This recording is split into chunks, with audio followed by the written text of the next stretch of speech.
Thanks for joining me on my channel. In this video, I'm going to show you how to make your own miniature books using a Cricut Maker or Explore series machine. Little golden books were a personal favourite of mine growing up, so I've made these adorable mini versions of Peter Rabbit, Scuffy the Tugboat, and the Little Pokey Pup in 1/12 and 1/6 scale. They contain all of the original pages inside. I'm also going to show you how to make closed novels, perfect for a miniature bookcase or dollhouse. Let's go through how to make novels and magazines. First, look up the dimensions of a full-scale novel and enter these into Inch Calculator, converting to your chosen scale. I'm using 1/12 scale for this project. Then we're going to create a template for our novel in Design Space. Under the Shapes tab, create a square. Click the padlock to unlock the aspect ratio and enter the height and width of your scaled down novel. Duplicate this shape for the back cover. Then create another duplicate for the spine, which should be 1/3 of the width of your cover. I'll pop all of these dimensions in the description below. You can either weld these 3 rectangles together or create another rectangle with the same dimensions. Then under the Shapes tab, create 2 score lines and place them over the edge of the spine. This will indicate to your Cricut where you want to score.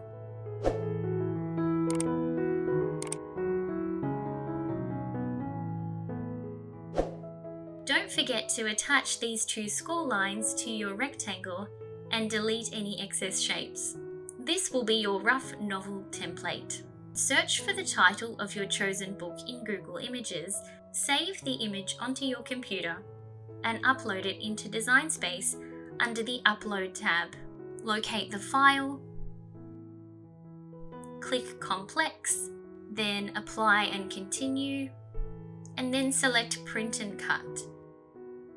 Once uploaded, add it onto your canvas and resize the image to fit the front cover. You will need to keep the aspect ratio intact, so don't unlock the padlock in this situation. It doesn't matter if it's a little bit taller than your template, because not all books are the same height or dimensions. Then we can duplicate the image for the back cover. Using the front cover twice is useful if you're only seeing one side of the cover, either because the book is in a bookcase or it's placed on top of an object like a chair or table. To make the spine area, create a rectangle and a duplicate of your front cover. Place it over the edge of the front cover here, then highlight the cover and the rectangle and click Slice. And stretch that cover to fill the spine area. Then to create the spine text, go over to the Text tab and type the name of the book.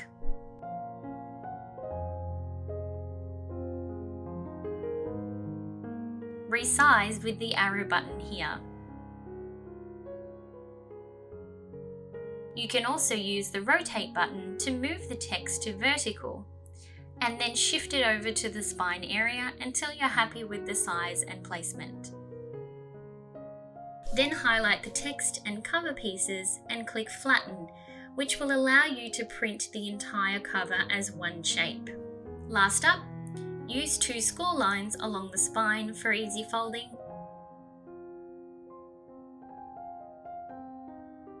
And don't forget to attach them to your cover. You can also search for an entire book cover by typing the name of your novel and the word back cover. You'll simply upload it the same way as we did before, but the back cover will be placed on the left-hand side and the front cover on the right. You can also create a rectangle spine and choose a colour up here that matches your book colour. Your Cricut will print whatever colour you select.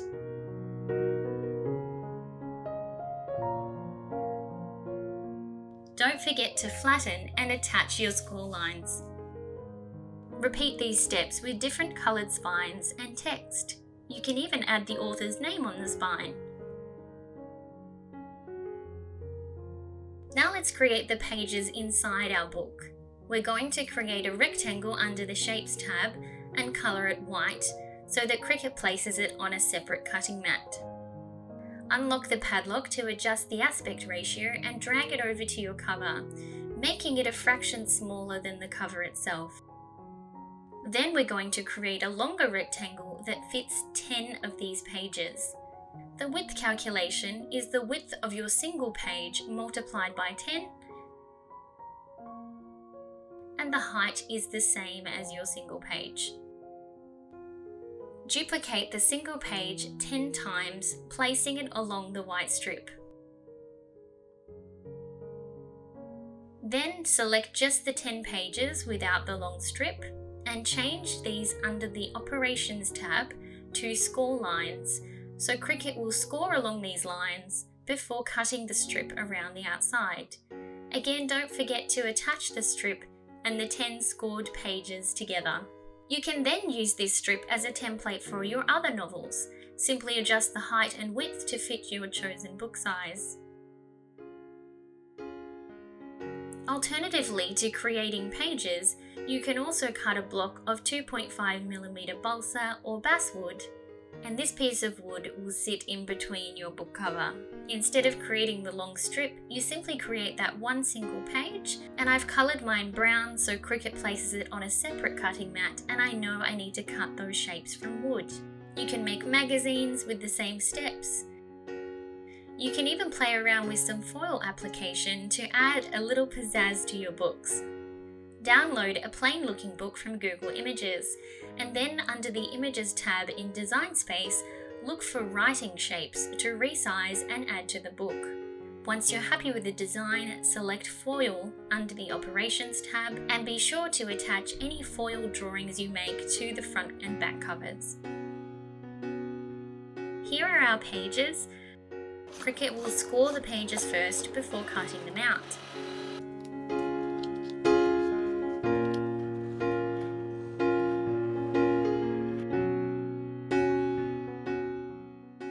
Here's our print and cut. Cricut will print a black detection box around the outside of the page so it knows exactly where to score and cut. It will score first before making the cut. If you need help deciding on a scoring tool, check out this video above.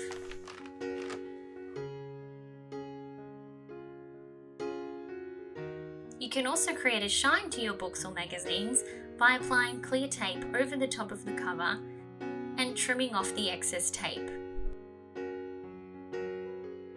Fold along the score lines for each book.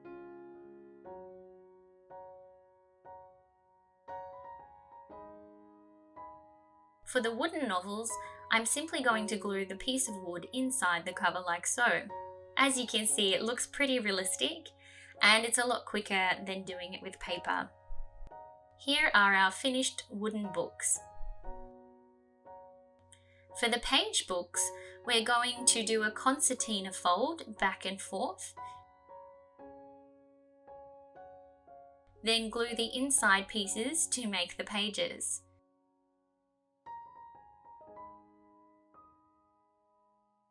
You can either leave it like this or glue the pages together to put the books neatly in a bookcase.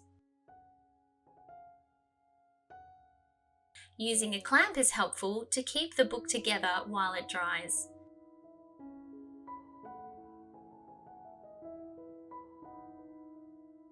And here are our completed books. And notice there's a slight difference in the height and width of each book to give your project depth and dimension. Now let's make our little golden books. In order to make these books that we can open and read, we need to scan the front and back covers as well as all the pages inside. There are two methods to do this. If you have a scanner, you can scan the pages onto your computer. If you don't have a scanner, you can use your mobile phone to scan or take photos of the pages. The quality isn't as good as scanning, but it's a perfectly suitable replacement if you don't have a scanner available. Once we've scanned everything, we're going to crop the images down using the image edit functions available on your computer. Your Mac instructions might be a little bit different here. We're going to use this crop tool to select only the page itself, and you can also adjust the brightness, contrast, and sharpness, which is particularly useful to improve the quality and clarity of your images. I also find it helpful to rename the files with the page numbers because these image names will also appear in Design Space, and it makes it easier to navigate which page we're working on. Once you've adjusted the images, upload these into Design Space. Select the file location, click Complex, and on this page you shouldn't need to remove any background because we've already cropped the pages. So click Apply and Continue here, and then select Print and Cut because we're going to print these out, and click Upload. I find it easier to upload all of the images from the book before selecting all of the pages and clicking Add to Canvas. Unfortunately, Design Space doesn't have a bulk upload function, so they will need to be uploaded one by one. Next, we need to scale the books down to mini size. Take the measurements of your book and convert these into your desired scale using Inch Calculator. Then I can enter these converted scale measurements into Design Space to shrink everything down to mini size. You'll notice little books have these gold strips on the spine with the cute outlined black drawings. I did try to replicate these drawings in Design Space, but as you can see, it was too tiny and the Cricut just shredded it. So for the gold spine, I've used a strip of gold brushed vinyl. I've joined the front and back cover with this strip in the middle. To attach this strip to the front and back covers, we create a square under the Shapes tab, unlock the padlock, and resize it. Then move the two covers and this strip over so they're touching. Highlight all three, align these three shapes, and then click Flatten. Then the covers and middle strip will print as one single piece. For the gold foil, we simply use the same dimensions as the middle strip area here. I've also created two craft board pieces for the front and back covers to fortify the books. To glue the pages together, I'm adding a small strip to every second page. This will help join everything in the spine of the book. Drag the strip over so it's laying against the left-hand side of the page, then highlight the page and the strip and click Flatten. Then add a score line between the strip and the page to aid in folding. So although we're gluing two pages together, only one of those pages has this strip, and this will prevent adding too much bulk to the spine area of our book. For the final book page, that strip needs to be on the right hand side of the page because we're gluing it to the back cover. Use the page numbers in the Layers tab to work out where to add your strips. Here we have our craft board and gold vinyl. So we send it to the printer first, then place the printed page onto a cutting mat and feed it through the Cricut. Your Cricut will shine a light over the black detection box so it knows exactly where to score and cut.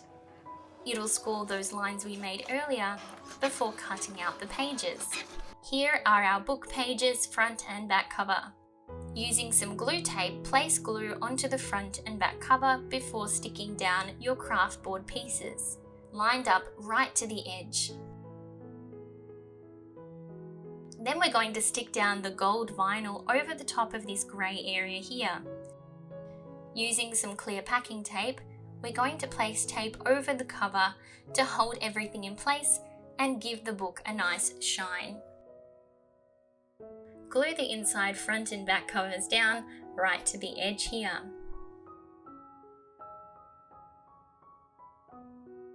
Pick up the first page and fold along the score lines in both directions. Then apply some glue along this strip and glue the first page down with the strip facing inwards. Using glue tape, stick the second page onto the back of your first page.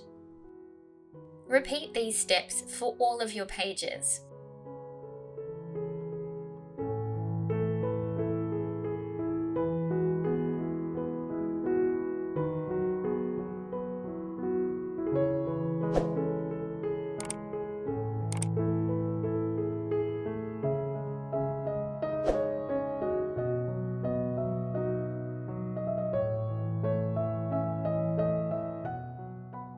On the last page, we're going to place the folded tab on the back cover, then glue the second last page onto that, closing up the book.